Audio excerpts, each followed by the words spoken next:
Tired of the Xbox Live Installer Module DLL error happening during a loading screen?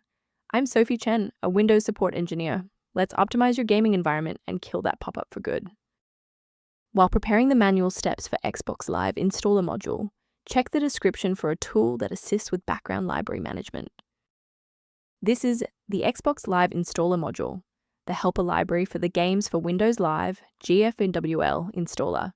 It manages the localized setup of the legacy Microsoft gaming overlay. This is a common failure for users trying to run titles like Fallout 3 or GTA 4.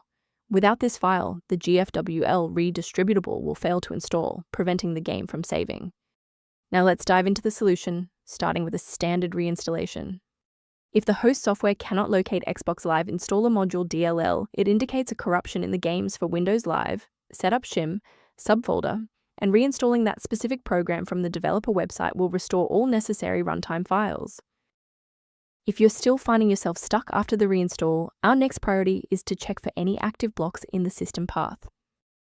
A full system restart clears the temporary memory cache and allows Windows to attempt a fresh initialization of all required libraries, including Xbox Live Installer Module. Before you reboot, make sure to bookmark this video or click the like button so you can easily find your way back to the next step once your PC is back up and running. Since the restart didn't reset the service, we'll manually trigger the refresh now. If you need to pause the video anytime during these instructions, go ahead. Since that library file is still unresponsive after the restart, we'll run a repair on the coding environment. First, go to Control Panel, then select Programs and Features. Second, find every Microsoft Visual C++ redistributable, 2005 through 2022. Third, right-click each and select Change, then select Repair. If that fails, download the latest all-in-one VC++ redistributable package from Microsoft's website.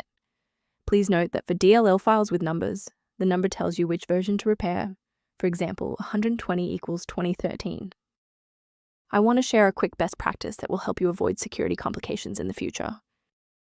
The risk of a blue screen of death increases significantly when you attempt to manually swap out files like Xbox Live Installer Module DLL in your System32 folder.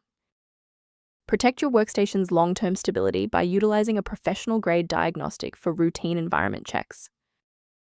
For users who prefer structured maintenance, the link below references a tool related to managing Xbox Live Installer Module dependencies.